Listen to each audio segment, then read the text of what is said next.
Hello everyone, welcome to the Princess Royal Centre for Performing Arts. We are so lucky to be able to gather here this evening, and we have an absolute treat for you tonight. My name is Shelaine Green. I am the Chair of Women in Public Life, and we are a group of volunteers that inspire and support the women of Guernsey to stand for public office. Now, inspiration to get involved in local democracy can take many forms. But who would have thought that the epicenter of inspiration would be a small town somewhere in Cheshire called Handforth? Right, we'll start the meeting, and I want to repeat what I said at the beginning of the last meeting, that this meeting has not been called according to the law. The law has been broken. It has been properly Will you called. please let the chairman Mrs. Weaver, please. If you disrupt this meeting, I will have to remove you from it. You can't. It's only the chairman who can remove people from a meeting. You have no authority here, Jackie Weaver. No authority at all. She's just kicked him out. I- Just a minute. No, she's kicked him out. Don't. She's kicked him out. Don't. This is a meeting called by two councillors. Illegally? You may now elect a chairman. No, they can't because the vice chair's here. I take charge. Read the standing orders. Read them and understand them. Dear me. Appalling behaviour. My first point is to apologise to Jackie, but welcome to Handforth. Yeah, we did say that. Now, I used to think that to be truly famous, your name had to shrink into one word. Beyonce, Cher, Madonna. But our special guest this evening has taken that fame to a whole new level. Unless you've got your first name and your second name clamped together such that they may never be said apart, you are not truly famous. Please welcome the Wonder Woman of the waiting room, the queen of the standing orders, the internet sensation who really does have the authority, Jackie Weaver.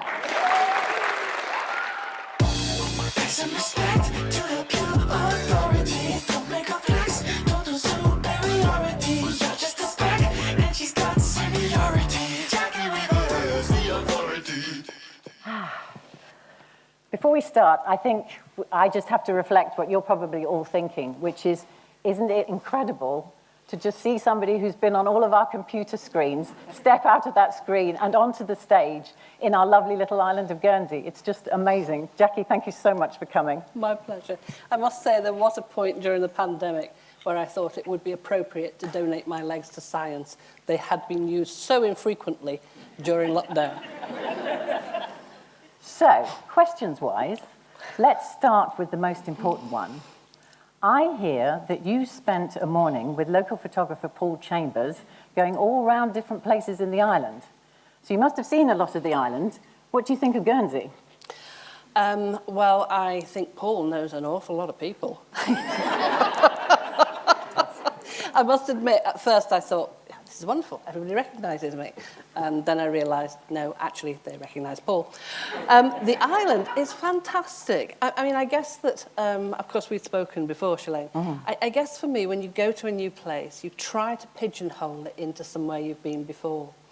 But I found as we were driving round, you would say, oh, this bit's a bit like Scotland. Oh, bit of Ireland here. Oh, bit of Wales here. And I guess for me, that's probably what makes Guernsey unique. Brilliant. Well, just to let our audience know, rather than there being a roving mic so that you can ask questions at the end, we actually asked you to submit your questions when you were booking your ticket. So I have some of them here, and I will weave them into the evening. And the first one comes from Elka Fabry. And Elka asks, and this is a very important question, how did you feel when those men spoke disrespectfully to you in the video? What a good question. I guess that, I mean, there will be many women, I can't see any faces, but there'll be many women in the audience here that will kind of resonate with this. When you are in a position where you're kind of like one step off panic mode, you're really calm. You know, it's kind of like that thing where you hit your shin and you think there's no pain, and that's only because it hasn't actually reached your brain yet. So I guess for me, that night was a bit like that. So people often say how very calm, how well I handled it. And of course, I would agree with them wholeheartedly. But I think in truth, it was kind of shock more than anything else. So I guess we're kind of familiar with the idea that politics does bring out the passion in people. It does. I mean, people feel very strongly about their area, their politics, etc. So there's an expectation that there will be some kind of tension there sometimes, but nothing prepared me for what happened that evening. Not even the power of the mouse button. A bit of a punchier follow-up from G. Martel. Do you think the participants in that meeting would have acted differently if you'd been a man, or do we just need to look beyond gender in this instance? Thank you, Jean. I think that's a really good question. And I wish I could just easily brush it off and say, we can look past gender, it would have happened to anyone. But I think that sometimes there is a particular way that men, have of kind of dismissing women. So would they have been as aggressive? Yes. Would they have been as patronising? Probably not. Okay, I'm with you. I really love that it was technology that gave you the power, because trying to throw those men out of the room physically, if it had been a physical room, would have been really difficult. Although it would have made a really good video. Fine, yes, it would. But the fact that with technology, it doesn't matter, woman, man, it doesn't matter about strength. You had the power, and he was gone. Yeah. Both of them. I mean, I think kind of going forward, that really is an important point about there being lots of barriers, I think, for women getting involved in democracy and politics. But actually, the ability to have a virtual meeting like that can, in some cases, help level the playing field, something that we should be looking at keeping. And now one from Carol Harris, who asks, are you still supporting the Handforth Parish Council? And how do those councillors and your colleagues at the Cheshire Association of Local Councils, how do they feel about your newfound fame? Gosh, Carol, that's a really long question. Handforth, I guess that sometimes I refer to myself as kind of like the Nanny McPhee of parish and town councils. So that if everything's going tickety-boo, they don't need me. They're fixed, everything's wonderful. So I only really get to see the problems they have. And Handforth is another council with another problem that is now resolved. So all I hear from Handforth these days are the usual run-of-the-mill things of, when's the next time we're going to have a salary increase, or how do I do this particular thing. The great thing is, if you had the will, if you look up the video and actually watch it, all 45 minutes of it, what you will see is, I never say another word afterwards, I don't think, because the council goes on to discuss those parochial things that are hugely important to those councils. And that's exactly what's happened in Handforth. The council clerk's been reinstated, Handforth is fine. And the chair and the vice chair, where are they? The chairman is no longer the chairman. That's good. The chairman's not the chairman of the chairman of the council. The chairman is no longer the chairman of the council. And that nice, I would say nice young man, but it's all relative. John Smith is now the new chairman, and the other two resigned. And I think that they prefer the version of the story they tell themselves. However, I don't think that the video bears out their reality. That's very understandable. Going back to Cheshire Association of Local Councils, I'm trying to imagine what it's like to go into work the next day after you've been on Sky, BBC, ITV, etc., and just kind of sit in your office with your colleagues trying to be normal. I think in some ways it gets even more strange than that. Oh, right. I mean, I guess the instance that I think of particularly, I don't know if you've seen it, but I was asked to do a short video of The Walking Dead. So, zombies, apocalypse, all that kind of thing. Like you do. Yes. And so very early in the morning, a crew of 9 turn up and transform me. Okay, they didn't have to work too hard, into the living dead. I mean, let's face it, at that time in the morning, there wasn't that much work to do. And so there's prosthetics put on, there's wig, there's makeup, there's an ensemble that I wouldn't necessarily have chosen for myself, and a couple of professional zombies, there is such a thing, and off we go and do the photo shoot. And then, 2 hours later, I'm in front of another Zoom screen, this time talking to 30 parish councillors about how to be a good chairman. So there's that constant kind of juxtaposition between the two. And the interesting thing was that there is a kind of tension in the room where you feel that, you know, there is a joke there, but nobody wants to laugh. And it's kind of like an internal guessing game for me as I try and think, who's going to break first? Shall I mention it or will they? And then eventually somebody will say something like, have you got the authority to do that? Like even within chat. Absolutely. And then they just, you know, the whole screen erupts, we have a good laugh about it, and then we move on. But I guess it's because, to me, and although I know Guernsey is a community, I think that's, you know, it's not just an island, it is an island, but it is a community, and you know, you have lots of personal contacts, you know a lot of people, you live with them, of course. In Cheshire, we have a similar kind of thing, in that I guess that many of the people in the sector know me and have known me for 25 years. They kind of feel like family. So in that way, they kind of feels like they own me, and at the same time know what's going on in my life. So it's like they don't feel they need to ask questions. Does that make sense? They just take it as it comes. Yeah. That's amazing.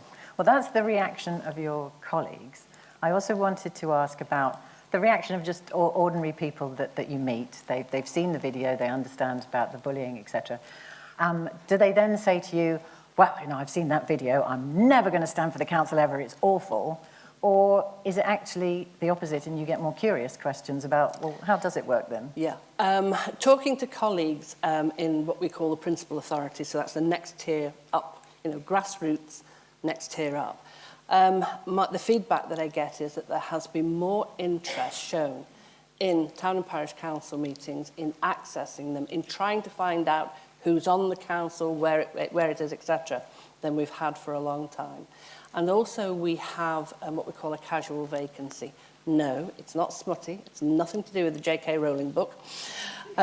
We have something called a casual vacancy, and for that, it's kind of like a mini-election during the term of office. Now, often, these are just co-options, so people don't show any interest, and we just say, you look about the right person to join us. Don't know who you are, don't know whether you're qualified to do this job or not, but you didn't move fast enough, so we'll have you. Which doesn't necessarily bring on the right people. And again, what we're seeing is an increase in the number of times that the community, it has to be the community does it, are actually calling for an election to be held in that parish. So I think it has sparked real interest. And I think for me, the important thing about the interest is, I think there was a danger that people would be put off with it. I mean, who'd want to join a council that was like that? But at the same time, I think what people are saying is, do you know what? I could do a better job than that. And they're actually coming forward to do a better job. That's great. I'm not sure everybody here realises just how qualified Jackie is to be managing dysfunctional councils like Handforth. She doesn't just know the standing orders, she teaches the standing orders. And I just wanted to explore your actual formal role with the Cheshire Association of Local Councils. You're their chief officer, aren't you? What does that involve? Okay. The whole of Cheshire, a geographic boundary that's kind of probably a similar size to Guernsey. That's that one. Probably a similar size to Guernsey. And it's split up into 234 administrative areas. And those 234 administrative areas all employ people. And it's the job of CHALC to support those people that they've employed so that they don't have to worry too much about those standing orders, because we've read them and we can implement them for them. So it's about that kind of overarching body that gives advice, training and reassurance to what is often volunteers standing in town and parish councils. So do you do a lot of training yourself? Yes. Yeah. Okay, now that starts to make sense then, because we talk a lot when we're encouraging people to get involved in public office about the famous phrase transferable skills, because having the actual direct skills, you know, nobody's necessarily been a deputy before they become a deputy, been a dozenaire before they become a dozenaire. And so I just wondered if we could talk about the skills from your formal role with the Cheshire Association versus what you're doing now. So, for example, how on earth are you so natural with the media? I mean, I've been involved in marketing and PR for years, and I've never seen anybody more relaxed, more natural, more authentic than you are when you do media. I mean, and I've been in the room doing media with you for the last couple of days, and I could feel it from the stuff you did.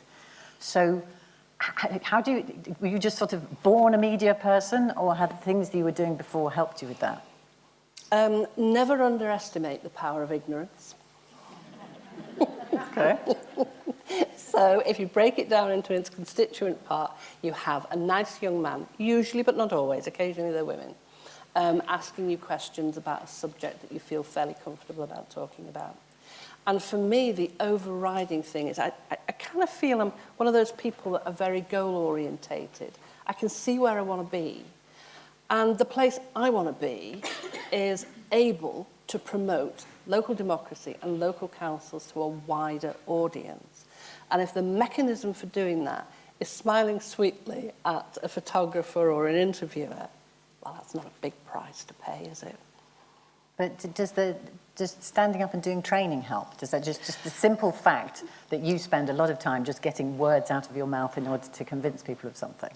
Yeah, I mean, I guess there is a skill in doing that, and I think part of it comes from being really comfortable with what it is that you're talking about.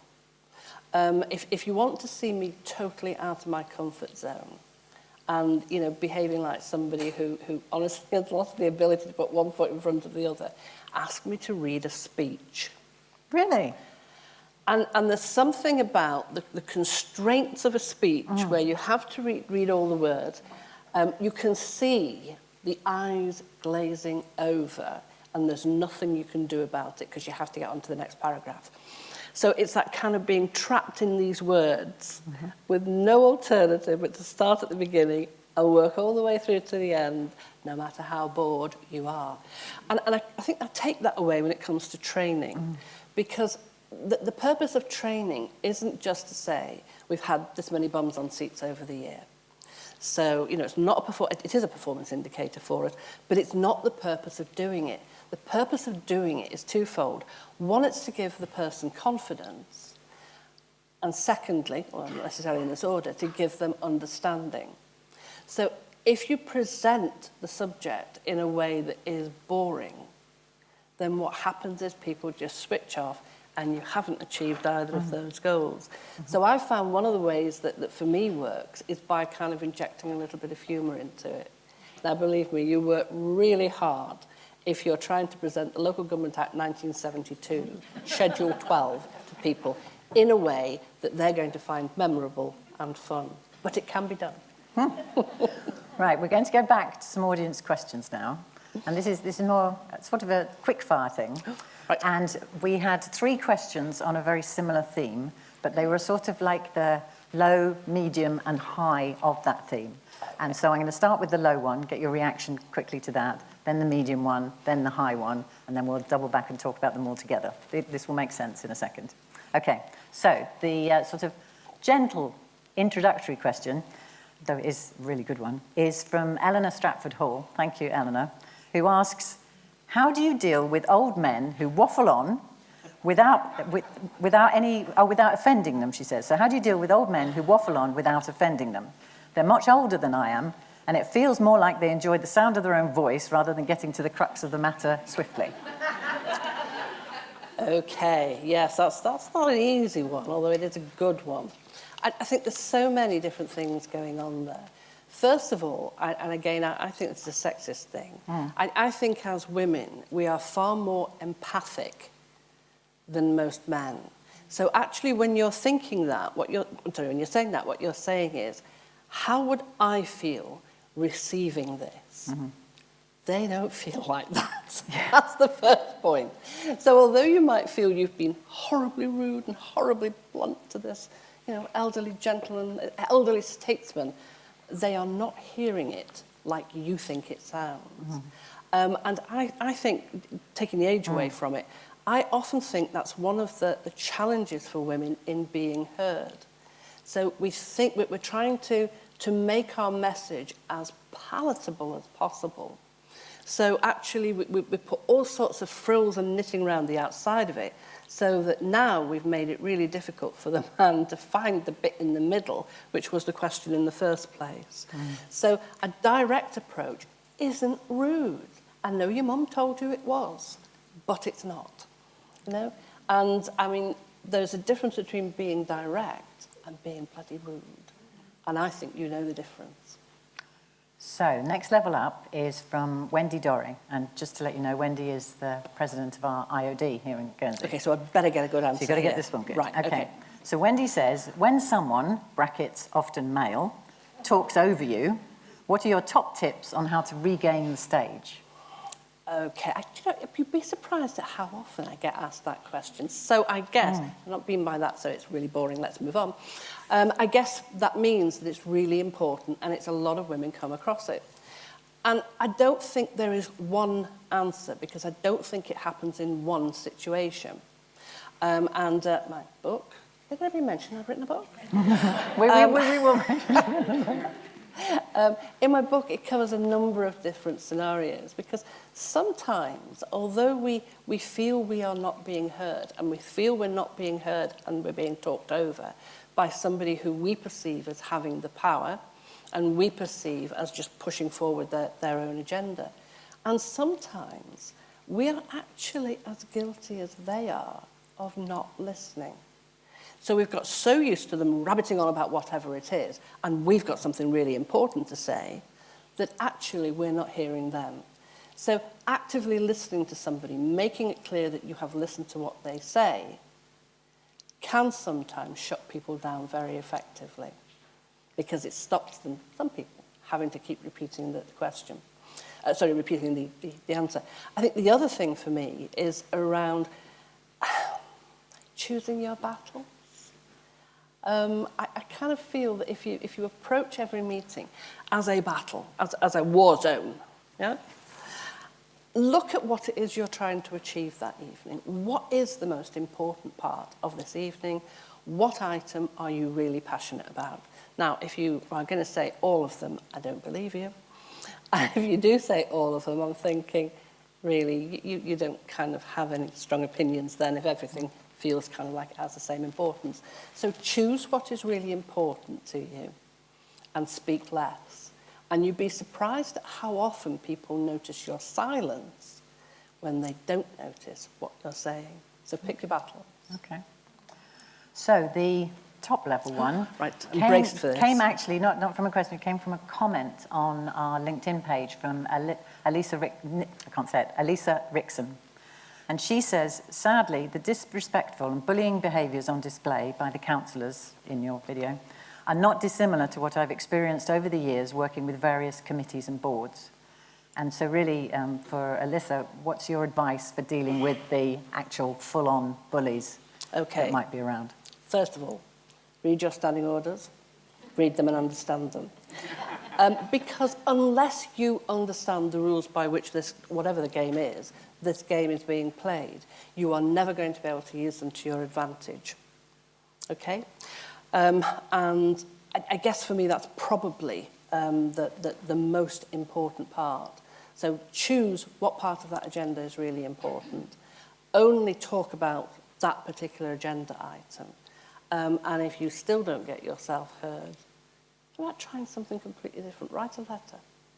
I'm often surprised at how often people say, we've been doing the same thing over and over again, and it doesn't work. Can you make it work for us? I think they really have confused me with Nanny McPhee. Yes. No, I can't make it work for you. But let's look at an alternative strategy. Okay? So read those standing orders and use them as a positive tool. Okay. The Handforth video clearly resonated with an enormous number of people, not just in the UK, but around the world. Enough people to, fill an auditorium here in a funny little island in the Channel. And I'm very interested to know from you what your theories are as to why. Why did it connect with people so much? I think the reason this is difficult to give an answer to is that I think lots of different people took something different away from that video. I've often said that the thing that often gets people energized and engaged in local democracy is when they see a wrong and they want to make it a right. Or they see that something isn't done the right way and they want to see it done a different way. So it's that kind of sense of I want change. So I kind of feel that that's what brings people to it in the first place. And what keeps them there, I'm not sure. Well, I mean, there's shock to see just genuine shock at the behaviour. That's the simplest bit. Yeah, and actually an awful lot of humour. And I don't think, yes. I mean, sometimes... Well, all the Julie's iPad stuff. I was going to say, sometimes people approach me and they're very kind of, I did laugh, and it's kind of like they feel really guilty about it. And I think, well, no, actually, there is something inherently funny about, 3 elderly gentlemen just losing the plot. And not... Sorry, elderly gentlemen in the office.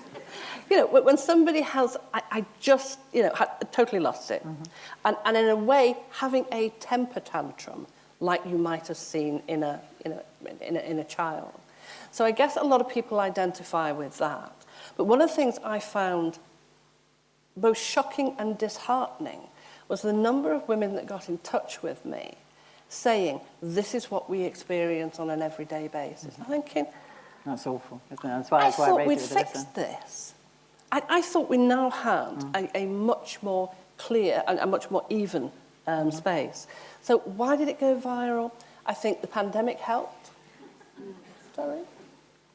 I think the fact that it was accessible. I think people owned it in a different way. So what they saw played out, I think they identified those characters with other people in their life. And finally, I think that in that moment where we actually eject them, I think that people had that sense of karma. They saw bad behaviour and they saw it dealt with. They saw consequences. And, in my everyday life, other than doing their job, I kind of despair sometimes when I watch telly. And there's often a sense of there is no retribution, punishment, holding to account when people have done something bad. That last point is the one that resonates the most with me, and I don't know if it does with everybody else here. We were brought up with all these films and things on the TV where whatever happened during the film, at the end, good would triumph over evil. Yeah. That was just the way that the films work, and that was, I've always believed that until now. Until lying, cheating, doing whatever it is you have to do to stay in power somehow doesn't get you kicked out of office. And so when I was watching the video and I saw, as you say, proper accountability, no, you're out, it just gave me such a feeling of joy that actually there are good people in this world. They do have the power to hold people accountable, and we just need to find more Jackie Weavers. I'm just going to read you a list, actually, that I put together, if I may. It's a very interesting list. Okay, 1, you are a regular in the national media. I don't think there's a single TV station you haven't been on. I'm sorry about that. That's great. Your face is on mugs, T-shirts and cakes. People have written songs and poems about you. You opened the Brits. But I didn't perform. Don't worry. You headlined a business event at the Gherkin. You made a guest appearance on The Archers. Yay. You have your own podcast, and your first book is released tomorrow, except in Guernsey, where it is today. You actually got to interview your own personal hero, didn't you? I did. Anton Dubek. Jackie will be seen on Celebrity Mastermind in the autumn. Just recorded that one, haven't you? The Times magazine ran a 5-page spread on Jackie a couple of weekends ago, and now there's a new one purely based in the Channel Islands, which is that there's a chicken named after you. Now, if you think about that list, all of those things have happened since February this year. And so I'm going to turn to a question that I think a lot of people would ask, and it comes from Kim Manley. And Kim says, how have you felt about and dealt with your sudden rise to internet fame? Well, Kim, I think my starting point would be ignorance can sometimes be bliss. So I guess for me, I do not see myself as a star, despite the one that Shelaine has actually put on my dressing room. But I don't see myself as that. I mean, I again, you know, I'm not specifically trying to flog the book to you at the moment, but it kind of picks up on something that I think, and I feel very strongly about, which is we are all ordinary. And that's absolutely fabulous. You know, we're not, you know, you might meet your aunt on the back, but actually, we are all the same. So why would you be intimidated by meeting people like that? Why would you think, well, you know, stardom is only for these special people or women wearing relatively few clothes and very high-heeled shoes, and don't even start on the eyebrows. But, I mean, that's the kind of thing where you think that's how you get stardom. You have to do something like that. So I don't see it in that way. I feel ordinary. I am ordinary. And I continue to meet ordinary people. And that is a pleasure. Now, as an ordinary person, and with the job that you do, you are an absolute and total enthusiast for local democracy, and you have been for 25 years, nearly 25 years. Women in Public Life has been around not even for 2 years yet. It'll be our 2-year anniversary in January next year. So, while you're here, we're really keen to learn from you. So here we have an audience that may or may not be interested in putting themselves forward to support their community, a role in public office. Could you try and convince them for us, and then we can learn and write it down and use it in the future? Oh, gosh. How do you convince people? How do you convince people? I don't. That's kind of, for me, the bottom line. If I have to persuade you to stand in your community, then we don't actually want you. One of the things it's very difficult to do, and you know, over this 25 years, I have tried very hard to do it. One of the things it's very difficult to do is to sell parish councils, is to sell local democracy, because it sure ain't sexy. So you're trying to sell something to people on the basis of, you know, you should just want to get involved. You know, let's go for civic duty. We'll go down that one. You should want to do it. It's important. Yeah, that didn't get many either. So what are we left with? I personally feel I'm left with, it's the involvement, the desire to become involved can only come from you. But I think the catalyst to involvement is what is happening in your local community. And it's the kind of thing that, you know, you may, when I say drift through life, I don't mean that you are aimless, but you may drift through life never having thought that you might ever want to stand as a designate, you know, or a parish councillor, you know, because you think it's not for you. And then something happens in your community and you think, that's not right. And you don't see anybody else acknowledging that it's not right. And you begin to realise that if I want this to be different, I am going to have to get involved, because I'm going to be the catalyst that is going to make that right. And I think that when you have that experience, then what happens is the confidence comes along with it. And I suppose the example that I would give is, isn't it so much easier to ask the boss for a pay rise for your colleagues than it is to ask the boss for your pay rise? So if it comes from that place, I think you will find that you have the confidence to do it. I think we also think that it's horribly complicated. And I think sometimes the language we use, the way that we kind of put acronyms in there, the way a lot of us go, it makes me feel good so that, I'll say things like, ultra-vires, or LGA 1972, section 137, yeah, that'd be good. And it makes us sound really important because we know the language that you don't know. So that goes back to my learn that language, learn those standing orders. And here in Guernsey, you have it kind of laid out for you through women in public life, because that sets out really simply. I don't mean that you're stupid and you couldn't accommodate anything more difficult, but sometimes you don't want to go searching the internet for all the intricacies of it. So there, it's kind of like your standing orders, a good place to start, where you begin to understand the system, and then you'll understand how to make the system work in order to deliver the whatever it is that you feel is missing in your community.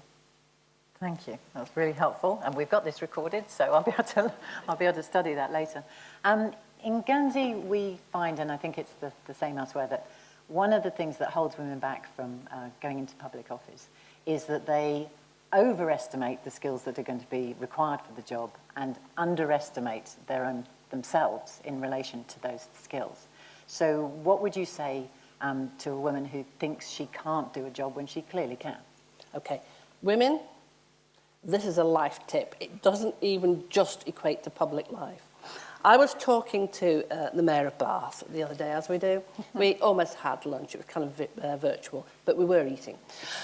And she said something that I thought was incredibly important. And what she said was, here's a man, here's a woman. I thought, I think I'm too old for that conversation. And what she said was, if this man looks at a job description for a post that he is interested in, kind of goes down the job description, ticking off, yeah, I got that. And he's managed to tick 60% of the boxes. He's perfect for this job. Perfect. And he will go out and sell himself to the interviewer on that basis. I am perfect. A woman looks at it, and all she'll see is, I don't have all the qualifications. I mean, first of all, she will devalue all the qualifications she has.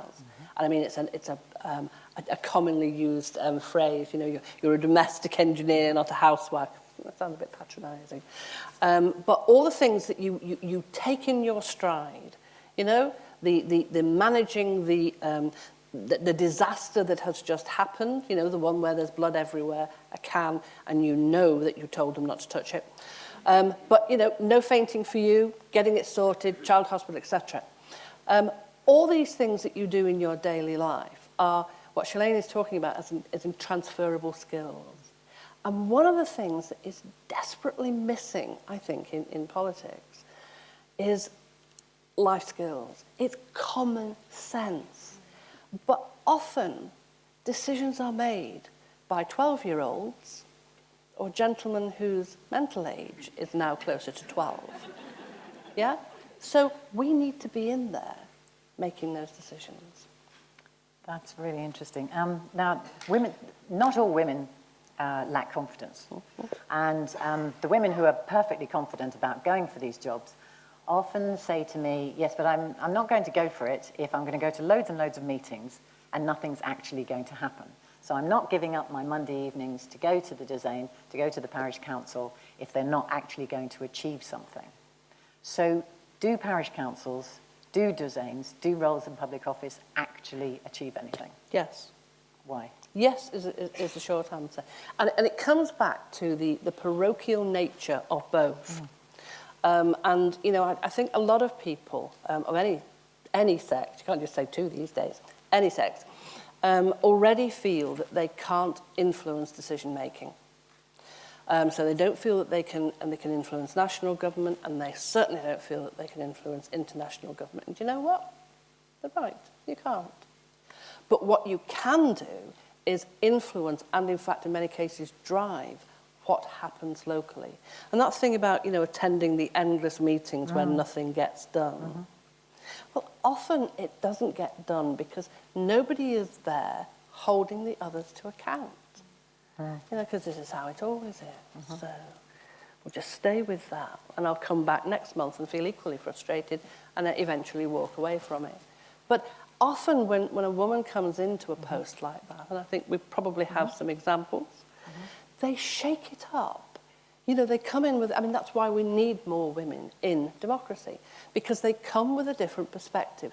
They shake it up. They question, why are we doing it this way? Okay? And then we have positive change. So I think another quote from the book is something like, if, I can't remember exactly what it was, if you're attending, if your joy comes from attending meetings, perhaps you need a new life. I mean, I've been to some really productive meetings, and the way I judge them, I have quite a good rule of thumb, is the piece of paper with the agenda on. Now, if that piece of paper goes back to the office and looks fairly pristine, then that was probably a good meeting. If it comes looking like something from an Escher design, so, you know, every bit of white space is covered with some form of doodling, then all I was doing was trying to keep myself awake for that meeting. Now, if you have lots of spare time and you like the sound of saying, I was at the finance meeting on Friday, that's absolutely fine. You know, more bums on seats, who could argue? But if that is not you, then choose your meetings or work with the status quo for change. You've given me an inspiration for a sentence now. I think I can sum that up in a sentence. So if I've got a woman who's saying, what's the value of it? Do they change anything? I say, well, they won't change anything because you're not there. Excellent. Yeah, so that's a really good one. I'll take that one. So you mentioned your podcast. And do I do a podcast? I mentioned that you are very much at home behind a microphone. The podcast is called Jackie Weaver Has the Authority. Just need to look that up. So tell me, how on earth did you end up with a podcast? Well, it's not that strange if you think that I was also one of the Walking Dead. So doing a podcast by comparison seems like something quite straightforward. But I did also say earlier, never underestimate the power of ignorance. So somebody approached me and said, would you like to do a podcast? And I thought, that sounds like a really hip thing to do. My children will be really impressed if I do one of those. I don't actually know what it is, but, you know, it'll be fine. So, you know, this nice young man approached me, set it all up, and, you know, I have this fabulous podcast. But we'd recorded 10 episodes before it just slipped out in conversation that these were audio only. And I never even thought to tell me because we would just assume that I would know these things. Oh, because you were recording them on Zoom? Yeah. So now I'm thinking to myself as I look back on them, you know, I'm thinking of you reading them. I'm thinking of you listening to them without the hand signals that you are obviously missing from every episode because it wasn't visual. So I guess that was how it kind of started off. It seemed like, you know, why not? There may be an opportunity here to reach a wider audience because, again, not only do I feel strongly about attracting women into politics, I also feel very strongly about encouraging younger people in. And the school that I was at this afternoon, I was making the point that actually that kind of engagement with young people has to be a two-way street. There have been a number of initiatives in England over the years about trying to encourage young people to participate in local democracy. And in my opinion, it fails wonderfully. And it fails for two reasons. One, I don't think you can give somebody democracy. They have to earn it. They have to want it. They have to take a step towards you and build something. You can't just go, here it is, take democracy. Yeah? And I think the other thing about young people particularly is that I think that we have to make it accessible for them. You know, so for me, accessibility and being able to kind of reach a different audience is really important. But if I'm saying I want them to take one step towards me, then I have to take one step towards them. And I kind of felt I did that with the podcast because that was way outside my comfort zone. So putting Anton to one side, just Must for a moment. just for a moment. Who's been your favourite guest? Oh, Just so everybody understands the kind of people that you interview. So, I mean, they're so varied. Hot off the press. Richard Osman apparently wants to be on my podcast. Yay. And I'm thinking, why?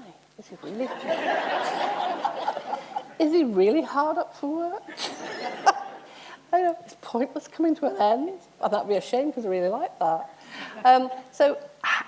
It's really diverse. And the kind of things we talk about, Because you don't talk about local democracy, do you? we talk about all sorts of things. We try and answer questions that come in. So we're rather at the mercy of the people who ask us questions. I suppose the kind of question that sticks in my mind was Anton. Well, he sticks in my mind for lots of reasons, but that one, when one of the questions was, what is the best dance to outrun the zombie apocalypse? And if you can believe that there were two grown-up people actually discussing this as to which would be most appropriate, it kind of gets quite surreal sometimes. So Anton was great. The Reverend Kate Botley was a hoot. I mean, she was just such fun. But you know, along the lines there were real along the way there was real professional. I think of real professionals as Jeremy Vine. And of course, one of the things that someone who is comfortable with interviews does is it makes it really easy to interview them. I think the worst one, and you have to listen to them all to see it, is this the one she means, was a very intense young man who had absolutely no sense of humour. Oh. So everything that was put to him was treated as, you know, an absolutely dead serious question. And there'd be the odd, you know, I think you're getting to know my personality, there'd be the odd throwaway line in there. So he's very passionate about global warming and saving the planet. So, you know, he introduced himself kind of in that way. And I said, are you doing that single-handedly? It's like, I could see by the look on his face, he either thought, I don't think she understands this. Or he was treating it as a genuine question and thinking to himself, I wonder if that would work. So let's talk about the book. And it's interesting that we are talking about the book because when we first got in touch with you and we were sorting out a date and we worked out that it would be the 15th, you never even mentioned at that point that you had a book coming out on the 16th. I read about that on the internet somewhere and went, but you got a book. So does that mean it's not real for you? It is real, and it took quite a while. It's very good. But I guess it was kind of like, why would I assume you would be interested? Really? Yeah. Gosh. Yeah, I mean, this is your attitude to fame, isn't it? And everything we've been talking about. You're not in that self-promotion mode the whole time. And the way you approach media interviews, where you just answer the question, you don't do what you would be media trained to do, which is have what you want to say and wedge it into whichever question they are going to ask you. So your naturalness is absolutely amazing. What do you hope that people will take away from the book? A signed copy would be wonderful to start off with. Oh, I fell for that one. And before you start bulk buying them, I have to just offer this word of warning, and that is that the publisher's already been on and said we must write another book. We must write another book. Already? Yes. I've no idea what I'd write another book about. No, I don't know. Suggestions on what the next book would be about. Speaking of which, how did you find time to write the first one? I mean, we're still talking about February to now here. And I think that even for me, that is a really important point, because it kind of has felt now that it really is just part of everyday life. So that, you know, I mean, my husband's in the audience tonight, I'm sure he would recognise what I'm saying, is that we talk about the work week, and it literally, a bit like that example I gave you earlier of zombies in the morning, counsellors in the afternoon, Don't get them confused. You know, it's kind of like every week. So, you know, we kind of move from, you know, you're doing a photo shoot for the Times to, you know, son's coming over at the weekend and we're having pizza. Because that's being a woman, that's being a mum, that's being a superstar. But it's part of that kind of, well, it's just life. And in terms of finding time for it, I mean, who needs all that sleep? You know, vastly overrated. But actually, it's one of those things that, first of all, it is not War and Peace. The writing's quite big and there are occasional pictures. So it's not a huge tome. And in many ways, it's kind of, I guess I would have called it, if I'd been allowed to name it, publishers can be very persuasive. I would have called it a little book of common sense. Yeah. Because I kind of feel that it's got in it the kind of things that I wish my mum would have said to me. Kind of almost like those reassuring, obvious things. You know, I've tried to find a slightly different way of saying there's more fish in the sea, but basically that's what it says, there's more fish in the sea. So how do you find time with women? You find time. That's what you do. Your child comes home from school. You've got the whole week, mapped out in front of you, and they say, "I need to be at netball on Thursday." Okay, and you go into mummy overdrive. Everything's rescheduled. Netball happens, and you don't think that's impressive. Now, going back to what you were saying about transferable skills, you just take that entirely in your stride. That's what we do. Yeah. So I think that is how you make time to write a book. But funnily enough, and you know, for someone who's not plugging her book, I'm doing a lot of talking about the book. And there is an audio version out as well. But it was the audio version I wanted to tell you about, which is, that was the first time that I had read my book from cover to cover. Up until then, it's kind of snapshots of bits of it all jumbled up, so it doesn't actually flow from one to the other. So actually reading it, so sitting there in front of a microphone. Yes, reading your own book. And reading it from beginning to end was strange. Well, the no-nonsense advice that is in your book is really valuable. But actually, what struck me is the personal story that you weave through it. There is a lot of stuff about Jackie's background, and I found that really interesting. A lot of tales of things that you got up to that I went, oh yes, I've done that. The one that struck me most was when you impaled yourself on a raised bit of pavement in the supermarket. I've done that. It was a railway station, not a supermarket, but I've had the car doing that on top of something. Had to get the AA to rescue me. So there's a kind of theme in the personal sections, and you just mentioned her, about your mum. There's a lot about your mum. Could you tell the audience a little bit about your relationship with your mum? Yeah, I think that comes back to my kind of earlier comment about the book, which is kind of like things I wish, in my case, I wish my mum would have been able to say to me. I think our mothers have an awful lot to do with how we become the people we are. And I'm afraid that, of course, our mothers were, by definition, of a different generation. That's how biology works. So their kind of lived experiences are not what we should be emulating. Now, don't get me wrong, I'm not for one moment saying your mother is just not this year's model and isn't worth anything.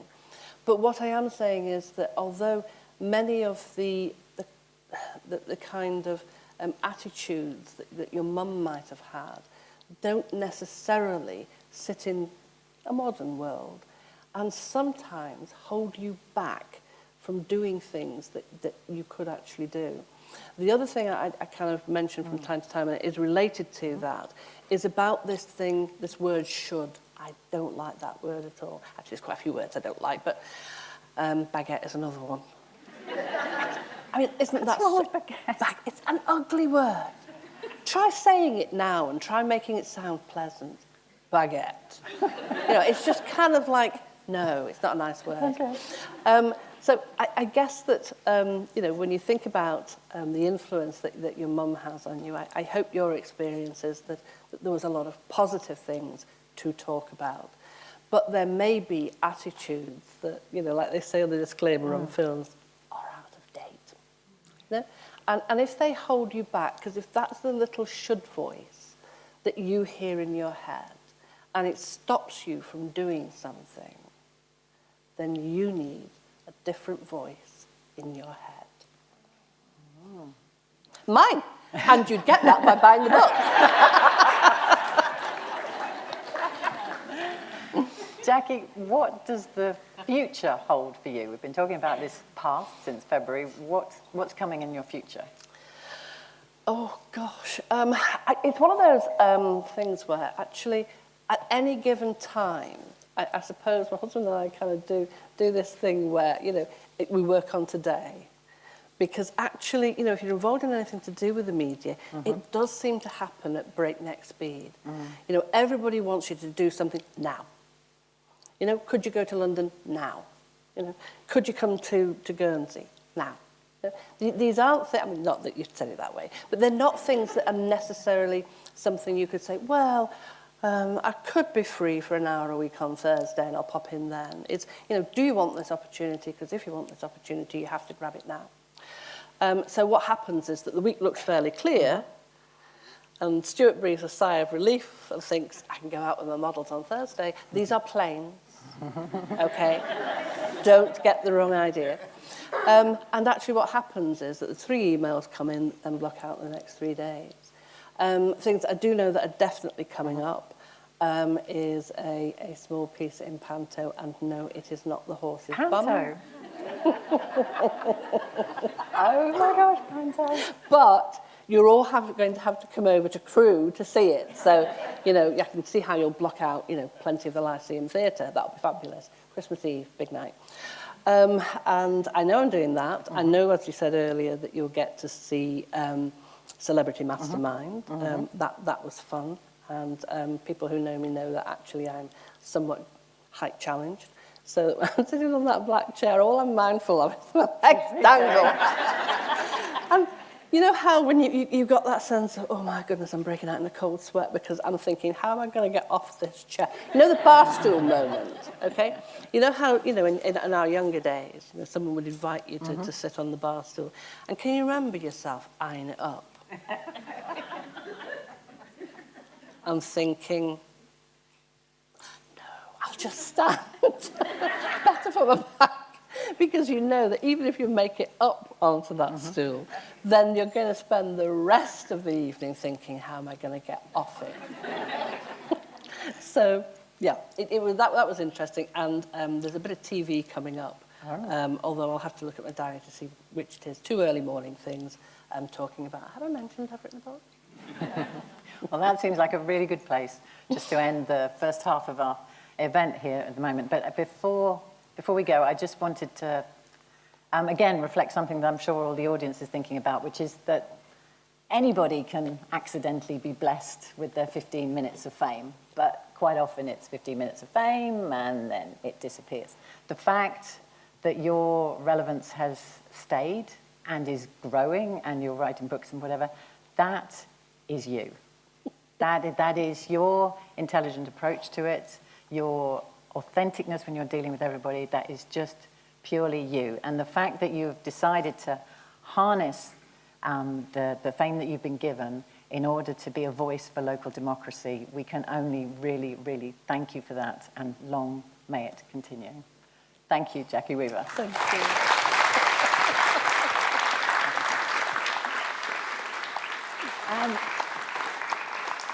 We are going to break for the interval now. But after the interval, the tables will be turned because Jackie Weaver becomes the interviewer.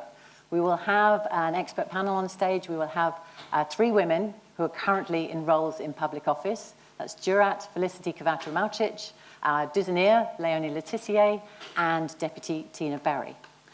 Before we go, just a few thank yous that I want to make now, otherwise the thank yous at the end will be very, very long. I'd like to say a big thank you to Paul Chambers for our wonderful photo shoot. Those photos were absolutely brilliant. I'm glad you loved them. We really also need to thank the all-girl ukulele group, Ukuladies, because they posted on our Facebook page about that Hand Forth, the musical video. I hadn't seen it, and it is Flo and Joan, if you want to follow them, and they're absolutely and totally and utterly brilliant. And the other thank you I wanted to do was basically to your podcast crew, to Giles and to Archie Henderson, who composed the music, because they very generously let us use all of the jingles that we're using. Those are all from the podcast. So please do go and get yourself a drink, but also take advantage of the fact that the book will be on sale, because Jackie will be signing it at the end of the evening. Have a wonderful time. Thank you.